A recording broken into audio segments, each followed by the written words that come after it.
சக்திவேல் அடுத்த வர எபிசோடில் பார்த்தீங்க அப்படின்னா தென்னரசை கொலை பண்ணது நான் தான் சொல்லிட்டு பார்த்தீங்க அப்படின்னா வேலை வந்து எல்லாரும் முன்னாடி ஒத்துப்பாங்க. ஆனால் பார்த்தீங்க அப்படின்னா அது யாருமே நம்ப மாட்டாங்க. கண்டிப்பாக நீ கொலை பண்ணியிருக்க மாட்டேன் அண்ணே அப்படின்னு சொல்லிட்டு அவங்களோட தங்கச்சி சொல்லுவாங்க. நீ எப்படி தென்னரசை போய் கொலை பண்ணியிருப்ப அப்படின்னு சொல்லிட்டு யாருமே வந்து நம்ப மாட்டாங்க. இதுக்கப்புறம் போலீஸே பார்த்தீங்க அப்படின்னா என்ன ஆதாரம் இருக்குது, நீங்கள் தான் தென்னரசை கொலை பண்ணேன் அப்படின்னு சொல்கிறதுக்கு என்ன ஆதாரம் இருக்குது, அவங்கள வந்து இரும்பு ராடு வச்சு அடிச்சிருக்காங்க, அந்த ராடில் யாரோட கைரேகை இருக்கோ அவங்க தான் வந்து கொலை பண்ணியிருப்பாங்க. நாங்கள் அதெல்லாம் விசாரிச்சு கன்ஃபார்ம் பண்ணுற வரைக்கும் நீங்கள் தான் கொலையாளின்னு சொல்லிட்டு எங்களால் ஒத்துக்க முடியாது, எந்த ஆதாரம் இல்லாமல் இந்த கேஸை நாங்கள் எடுக்க முடியாதுன்னு சொல்லிட்டு போலீஸ் சைட்லேருந்து சொல்லிடுவாங்க.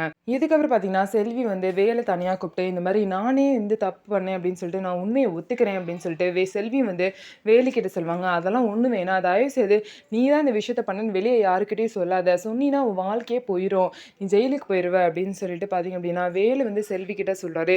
பரவாயில்ல, எனக்காக நீங்கள் ஏன் பழி ஏற்றுக்கிறீங்க, உங்கள் குடும்பமே பாவம் ரொம்ப கஷ்டப்படுவாங்க, செய்யாத தப்புக்காக நீங்கள் எதுக்கு வந்து தண்டனை அனுபவிக்கணும்னு சொல்லிட்டு செல்வி வந்து சொல்கிறாங்க. ஸோ என்ன நடக்க போகுது, உண்மையான குற்றவாளியை கண்டுபிடிச்சிருவாங்களா இல்லை வேலு ஜெயிலுக்கு போயிடுவாரா அப்படின்னு சொல்லிட்டு பார்க்கலாம். நம்ம வீடியோ உங்களுக்கு பிடிச்சிருந்தா நம்ம வீடியோவை லைக் பண்ணிக்கோங்க.